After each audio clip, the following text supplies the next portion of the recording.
पहाड़ों के बीच में, घने जंगलों के बीच में, उस जगह पर अगर एक बार हम चले गए, ऐसा लगता है मानो देवलोक में आ गए। तो पॉसिबिलिटी है कि ये मूर्ति किसी इंसान ने बनाई हो, किसी कलाकार ने बनाई हो। देखिए, उनाकोटी का अर्थ होता है 1 करोड़ में 1 कम। कितनी बड़ी बात है। हो सकता है इसके पीछे कोई राज होगा, कोई रहस्य होगा। एक पॉइंट था जब बाकी के यार दोस्त कह रहे थे यहाँ से निकलते हैं, लेकिन मन कर रहा था कि यार यही रुक जाओ। नितिन भाई, भारत में ऐसे कई सारी ऐतिहासिक जगह आज भी जो अपने आप में बहुत ज़्यादा अंडररेटेड है, जो अपने आप में बहुत सारे इतिहास, बहुत सारी हिस्ट्री दबाकर बैठी है। तो क्या आपके माइंड में कोई ऐसी जगह आती है जो आज तक ऑडियंस के सामने इतनी ज़्यादा नहीं आ पाई, जो बहुत ज़्यादा अंडररेटेड हो? देखिए, वैसे तो भारत में बहुत सारे मंदिर है, बहुत सारी ऐसी जगह हम जाते हैं, लेकिन अक्सर लोग ऐसी जगहों को ढूंढते हैं जहां उन्हें जानने को मिले बहुत कुछ सीखने को मिले, शांति मिले, पीस मिले। एक ऐसी जगह के बारे में आपको बता रहा हूँ। जब मैं वहां गया, यकीन मानिए वो नज़ारा देख करके मेरा भी दिमाग घूम गया। अच्छा। इतनी जबरदस्त जगह है, पहाड़ों के बीच में, घने जंगलों के बीच में। उस जगह पर अगर एक बार हम चले गए, ऐसा लगता है मानो देवलोक में आ गए। वो त्रिपुरा राज्य में स्थित है। वो जगह का नाम है उनाकोटी। तो वहां पर ऐसा क्या खास है? मतलब देखिए, बहुत गहरे जंगलों के बीच में चट्टानों को काट कर देवताओं की आकृति निकाली गई है। आसपास नदियां बह रही है। वैसे आपको उनाकोटी का मतलब पता है?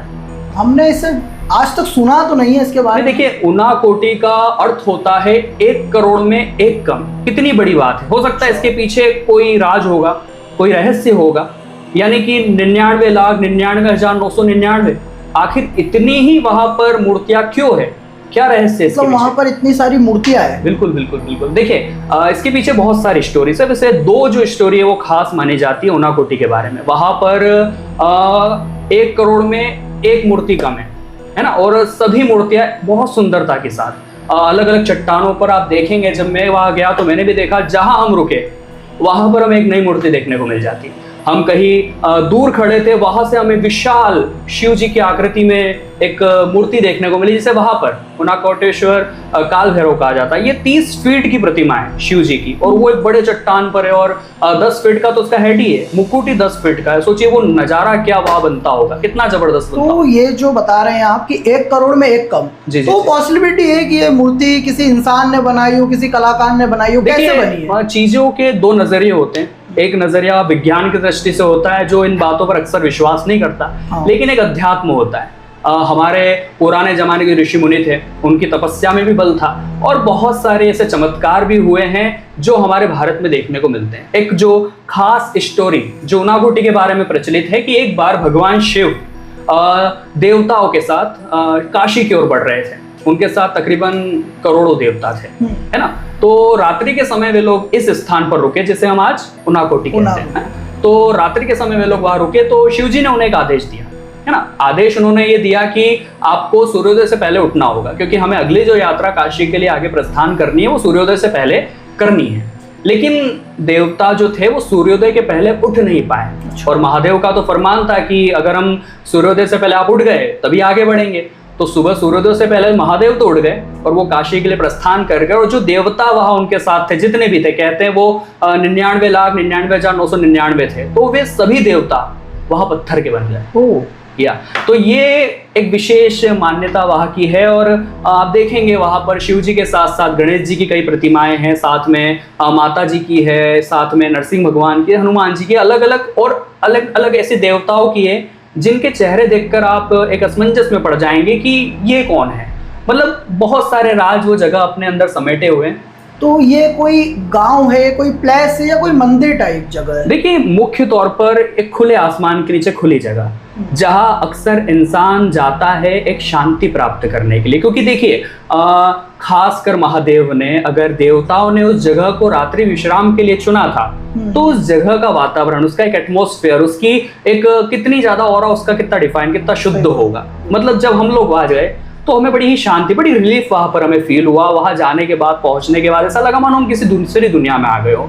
वहां पहुंचने के बाद हमें ऐसा लगा कि जो भी जिम्मेदारियां है अपनी, जितनी भी हमारी सर की टेंशन से सारी गायब हो गई हो। वहां बड़ा सुकून मिला। और एक पॉइंट था जब बाकी के यार दोस्त कह रहे थे यहाँ से निकलते हैं, लेकिन मन कर रहा था कि यार यही रुक जाओ। जी, 1 करोड़ जैसा कि बहुत बड़ा नंबर है। जी, मतलब जी, किसी अगर इसके पीछे अपन बात करें कि साइंस इसे किस नज़र से देखता है, क्योंकि देखिए बहुत सारे लोग इसमें विश्वास करेंगे, बिलीव करेंगे और बहुत सारे इसे कहानी भी बताएंगे। अगर साइंस के नज़रिए से देखें तो वो क्या हो सकता है इसके? देखिए हर चीज के जिस प्रकार हमने कहा कि दो पहलू होते हैं, है ना। हर चीज अध्यात्म से जुड़ी होती है। जो लोग अपने सनातन धर्म पर विश्वास करते होंगे वो बिलीव करेंगे कि हाँ ऐसा हो सकता है, क्योंकि बहुत सारी ऐसी मिरेकल स्टोरीज है जो वास्तव में हुई है।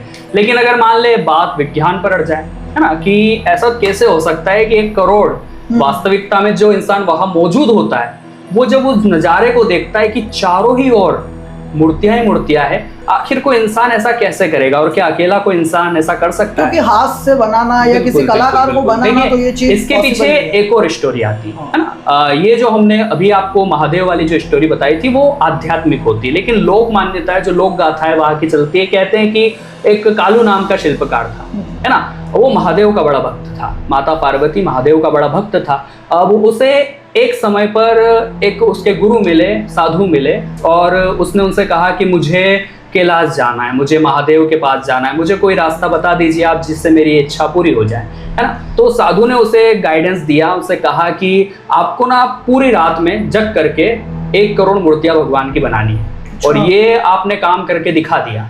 आफ्टर देन ये पॉसिबिलिटीज रहेगी कि आपको मैं आशीर्वाद दूं कि आप अंत समय पर कैलाश जाएंगे।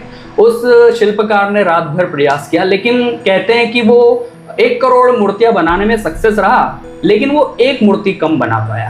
कहने का मतलब उसने 99,99,999 मूर्तियां बनाई, एक नहीं बन पाई। तो वहां पर ऐसा कहते हैं वो चीज वहीं पर होल्ड हो गई, वो चीज वहीं पर रुक गई। ऐसी भी मान्यता इसके पीछे है। अगर हम विज्ञान की दृष्टि से देखें तो ऑब्वियसली इस जगह को इतना सुंदर बनाने के लिए या तो उस समय के शिल्पकारों ने एक साथ पूरी टीम बनाई होगी, बहुत सारे, है ना, क्योंकि कहते हैं करोड़ों मूर्तियां वहां पर है। तो कैसे पॉसिबल है कि कोई एक इंसान ही कर सकता है, और क्यों करेगा? सबसे बड़ी बात है क्योंकि भारत में तो हजारों मंदिर है, भारत में तो हजारों इधर उधर प्रतिमा हमें मिल जाती है, नदियां मिल जाती है, ढेर सारे हमें सबूत मिल जाते हैं। जहाँ तो कंकर को भी शंकर कहा जाता है। देखिए हर जगह शिव जी है, फिर भी कोई पत्थरों पर आकृतियां क्यों निखारेगा?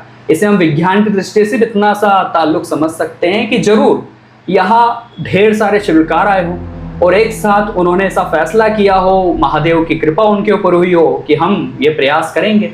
लेकिन आध्यात्मिक दृष्टि से तो जब हम वहां पहुंचे तो हमें भी ये फील हुआ कि ये कोई मानव रचित मूर्तियां नहीं है। ऐसा कहते हैं ना, कुछ में आध्यात्मिक तेज होता है, ऐसा लगता है कि जरूर कोई ना कोई चमत्कार है, कोई कनेक्शन है। जिधर मुड़ो ऐसा लगता है मूर्तियां नई दिशा दिखा रही हो, ऐसा लगता है कोई हमसे कुछ कह रहा हो, मूर्तियां हमसे बातें कर रही हो। बहुत सारे एक्सपीरियंस हमें उस दौरान हुए। बहुत बड़ी जगह, जी, काफी क्षेत्रफल में जगह फैली हुई है। सोचिए आप 1 करोड़ मूर्तियां चट्टानों पर, तो कितना उसने एरिया लिया होगा। घूमने में भी, देखने में भी, बिल्कुल आप देखिए वहां पर काफी समय लग जाता है। वैसे तो इस पूरे क्षेत्रफल में, पूरे क्षेत्र में घूमने में काफी समय लग जाता है, लेकिन अगर हम अंडररेटेड जगह की बात करें जहाँ के बारे में बड़े कम लोग जानते हैं, तो त्रिपुरा का उनाकोटी उनमें से एक है। तो जैसे 1 करोड़ जो मूर्तियां है, तो आज तक कोई ऐसा प्रूफ मिल पाया साइंस का कि ये किसने बनाई, क्यों बनी, कितने साल पुरानी है? कोई ऐसा आज तक, क्योंकि किसी ने सुना नहीं है मेरी नॉलेज में, तो आज आप बता रहे हैं तो फर्स्ट टाइम ये बात आई है। तो आज तक ऐसा कुछ प्रूफ या कुछ ऐसा मिल पाया वहाँ? कुछ आपको ऐसा लोगों से बात करके कुछ फील हुआ हो? देखिए यूनेस्को नाम का एक संस्थान है जो कि यूनाइटेड स्टेट्स से बिलोंग करता है। तो यहाँ से भी एक रिसर्च का जो उन्होंने बताया है कि अगर किसी मानव ने इसे बनाया तो ऑब्वियसली बनाया होगा 8वीं 9वीं शताब्दी में, लेकिन फिर भी वो इसके रहस्य को पूरी तरह से नहीं सुलझा पाए कि एक्चुअल इतनी सारी मूर्तियां, अब बात होती 50 मूर्ति की, 100 मूर्ति की, ऑब्वियसली कोई इंसान ये कर सकता है कि 1 करोड़, वो भी उस समय में। और सुंदरता देखो तो ऐसा लगता है मानो इंसान देखते रहे। उस टाइम तो मशीन्स भी नहीं हुआ करती। बिल्कुल बहुत ही ज्यादा चमत्कारिक प्लेस है, आपको भी एक बार जरूर जाना चाहिए। तो नितिन जी, आपने आज एक बहुत अच्छी अंडररेटेड जगह के बारे में बताई। मैंने तो देखिए रियलिटी बताऊं तो आज से पहले इस जगह के बारे में सुना भी नहीं था। अब आपने बताया तो एक क्यूरियोसिटी मन में आ गई है। और फ्यूचर में जब भी प्लान बनेगा इस जगह पर जाने का प्लान जरूर बनाएंगे। गाइस, अगर आप में से कोई इस जगह पर गया है या किसी को पता हो कि इस जगह का क्या इतिहास है, क्या हिस्ट्री इस जगह की रही है, तो आप नीचे कमेंट करके हमें बताइए और हमारे चैनल को सब्सक्राइब करिए, क्योंकि आगे भी हम आपके लिए ऐसे ही इंडिया की अंडररेटेड जगहों के बारे में पता लगाते रहेंगे और आपके लिए पॉडकास्ट लाते रहेंगे। Thank you so much.